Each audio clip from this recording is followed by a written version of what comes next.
कहता है कि मैं अपना ख्याल रखूंगा और उससे विदा लेकर वहां से जाने लगता है तो लिनयान उसके आगे आ जाता है और कहता है कि क्या तुम मुझे अपने साथ लेकर जा रहे हो। लियो फे उसे रोकने आ रही थी, इसीलिए जियोयान लिनयान को उसके आगे कर देता है और कहता है कि मैं फ्यूचर में तुमसे दोबारा जरूर मिलूंगा। जियोयान उड़कर शिप की तरफ चला जाता है। लियो फे भागते हुए कहती है कि जियोयान तुम अभी भी जा रहे हो, हमने अभी ठीक से बात भी नहीं की है, इसीलिए इतनी जल्दी मत जाओ। पर जियोयान नहीं रुकता।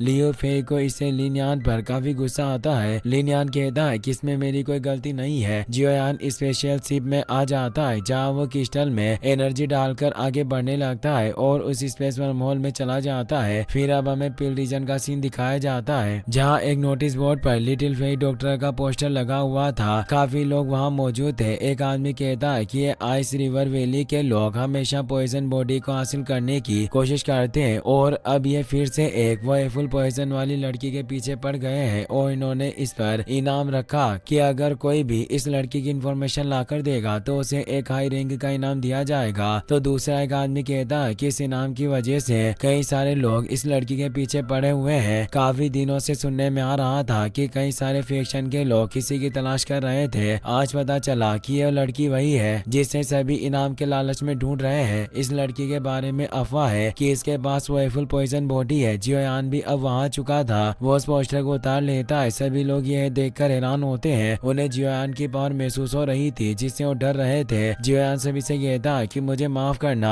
पर क्या तुम ये जानते हो कि ये सिटी की ये फैमिली कहाँ है। तो एक आदमी से बताता है कि तुम लेफ्ट वाले रास्ते पर आगे बढ़ते रहो, इस शहर का सबसे ऊंचा स्ट्रक्चर वाला मैनर ये फैमिली का घर है। जियोयान को फॉर्मेशन दिखाई दे रहा था। अब हमें ये फैमिली के मैनर का सीन दिखाया जाता है जहाँ जिल्लान भी अब अपने एल्डर से लिटिल फेई डॉक्टर की मदद करने के लिए वहां पहुंच गई थी। पर उसके फैमिली के एल्डर उसकी शादी काओ फैमिली से करवाना चाहते थे ताकि वो पिल टावर में अपनी सीट को होल्ड कर पाए। फर्स्ट एल्डर ये चोंग उसे कहते हैं कि जब भी हम तुमसे शादी की बातें करते हैं तुम इस तरह से मनमानी नहीं कर सकती। जिलान कहती है कि चाहे कुछ भी हो जाए पर मैं उस काओ फैमिली के कमीने काओ डे से शादी नहीं करूंगी। काओ फैमिली की काफी बुरी महत्वाकांक्षाएं है, वो भेड़ियों के जैसी प्रवृत्ति के हैं और बहुत पहले से ही हमारे ये फैमिली को निगलने की प्लानिंग कर रहे हैं। पर अभी का मामला काफी अर्जेंट है। सिस्टर लिटिल फेई डॉक्टर की जान खतरे में है, इसीलिए फर्स्ट एल्डर आपको जिल्लान के साथ किसी एल्डर को मदद के लिए भेजना चाहिए। अगर आपके पास बात करने के लिए कुछ और मामले हैं तो मेरे वापस आने का इंतजार करना, मैं फ्री होकर आपसे इस मामले पर दोबारा बात करूंगी। पर ये फैमिली का फोर्थ एल्डर इससे काफी गुस्सा होता है। वो कहता है कि क्या तुम हमारे साथ मजाक कर रही हो, अगर तुम काओ फैमिली में शादी नहीं करोगी तो हम 5 ग्रेट फैमिलीज में अपनी फैमिली के संकट को कैसे रोक सकते हैं। इसलिए अभी काओ फैमिली में शादी करना ही हमारी सर्वोच्च प्राथमिकता है, इसलिए किसी दूसरी लड़की के जीवन और मौत से तुम्हारा कोई लेना देना नहीं होना चाहिए। जिल्लान को इससे काफी गुस्सा आता है। वो कहती है कि आप लिटिल फेई डॉक्टर को पराया समझते हो पर मैं उन्हें अपनी बहन मानती हूँ। अगर वो मेरे साथ नहीं होती तो मैं बहुत पहले ही मर चुकी होती। मैंने पहले सोचा था कि आप सभी मेरी फैमिली हो जो मुझसे काफी ज्यादा प्यार करते हो। मुझे उम्मीद नहीं थी कि मैं आप सबकी नजर में एक मैरिज अलायंस के रूप में इस्तेमाल किए जाने वाले उपकरण के अलावा और कुछ नहीं हो। यह सुनकर फर्स्ट एल्डर को काफी गुस्सा आता है। वो अपने ओरा को फैलाकर कहते हैं कि तुम काफी ज्यादा बोल रही हो। वो खुद को शांत करते हुए कहते हैं कि किसी के एहसान को लौटाने के मामले में हमारी ये फैमिली पहले से ही काफी जागरूक है, पर पहले इस शादी के मामले को सुलझाने के बाद हम दूसरे सभी मामले पर चर्चा कर सकते हैं। जिल्लान मुस्कुराते हुए कहती है कि चाहे कुछ भी हो जाए पर मैं काओ डे से कभी भी शादी नहीं करूंगी। अगर आप लिटिल फेई डॉक्टर को बचाने में मदद नहीं करेंगे तो मैं अपना एक खुद का रास्ता ढूंढूंगी। और वो वहाँ से जाने लगती है तो फोर्थ एल्डर से कहता है कि मुझे लगता है कि कहीं तुम जियानान एकेडमी के उस जीनियस लड़के पर भरोसा करने का प्लान तो नहीं बना रही हो जिसके बारे में तुमने हमें बताया था। तुम उसे बहुत ज्यादा समझ रही हो, भले ही वो तुम्हारी दोस्त को बचाने में कामयाब हो, पर मुझे नहीं लगता कि वो ये फैमिली के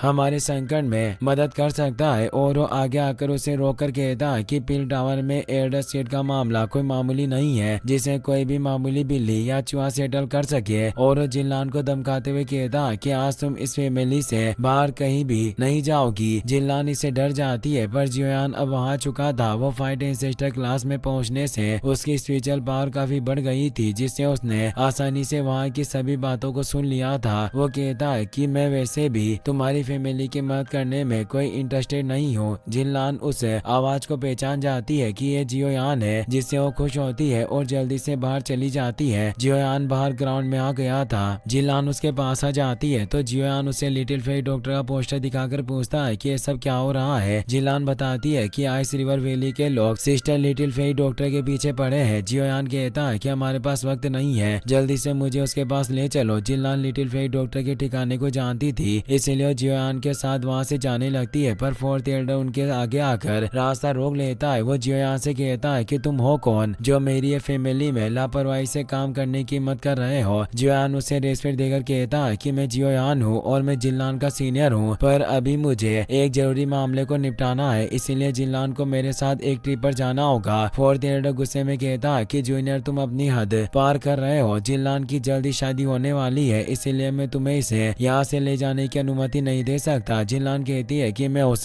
काओडेन से शादी नहीं करना चाहती। जियोयान जब ये देखकर कि वो शादी करने से इनकार कर रही है तो फोर्थ एल्डर से कहता है कि जिलान मेरी जूनियर है, अगर वो शादी करने को तैयार नहीं है तो तुम्हारी पूरी यू फैमिली भी उसके साथ जबरदस्ती नहीं कर सकती। ये सुनकर फोर्थ एल्डर को काफी गुस्सा आता है। वो बोलता है कि तुम काफी एरोगेंट हो, तुमने मेरी यू फैमिली में आने की हिम्मत की। आज मैं तुम्हें एक एल्डर के रूप में एक अच्छा लेसन दूंगा जो तुम्हें जिंदगी भर याद रहेगा। और वो अपनी पावर को एक्टिवेट करके जियोयान पर पावरफुल फिस्ट अटैक करने आता है। जियोयान जिलान को अपने से दूर कर देता है। जियोयान अब काफी पावरफुल हो चुका था, वो आसानी से अपने एक हाथ से ही उस अटैक को रोक लेता है। यह देखकर जिलान चौंक जाती है। फोर्थ एल्डर भी हैरान था। जियोयान कहता है कि तुम मुझे शिक्षा देना चाहते हो, पर तुम्हारे पास वास्तव में पर्याप्त योग्यता नहीं है, और उसका हाथ मरोड़कर उसे एक पावरफुल पंच मारता है। पर जियोयान सिर्फ उसे डराना चाहता था, इसलिए वो उसके पंच को मुंह पर नहीं मारता है। जियोयान के फिस्ट अटैक से इतनी फियर्स एनर्जी रिलीज होती है कि पीछे मौजूद चट्टानें भी टूट जाती है। इससे फोर्थ एल्डर काफी डर गया था। वो खुद को इतना कमजोर महसूस कर पा रहा था कि वो ठीक से खड़ा भी नहीं हो पाता और अपने घुटने टेक लेता है। जिलान ये देखकर कहती है कि fourth Elder 1 star fight ancestor है। जियोयान को अभी 1 साल से भी कम वक्त हुआ है और अब ये पहले से भी कहीं ज्यादा स्ट्रॉन्ग हो गया है। अब बाकी के तीनों एल्डर भी वहाँ जाते हैं। फर्स्ट एल्डर ये चोंग जियोयान से कहते हैं कि क्या तुम वही जीनियस हो जिसके बारे में जिलान ने बात की थी। फोर्थ एल्डर अब उनके पास आ जाता है। ये चोंग कहते हैं कि तुम मेरी फैमिली पर कांटे उछालने की कोशिश कर रहे हो और तुमने मेरे एल्डर को नुकसान पहुंचाया। हालांकि अभी मेरी यू फैमिली गंभीर समस्या से जूझ रही है, पर हमें अभी भी इस तरह से दूसरों के द्वारा तंग नहीं किया जा सकता। जियोयान कहता है कि मैं फर्स्ट नहीं था जिसने अटैक किया, ये एल्डर खुद मुझे डिसिप्लिन सिखाना चाहता था। अगर आप कुछ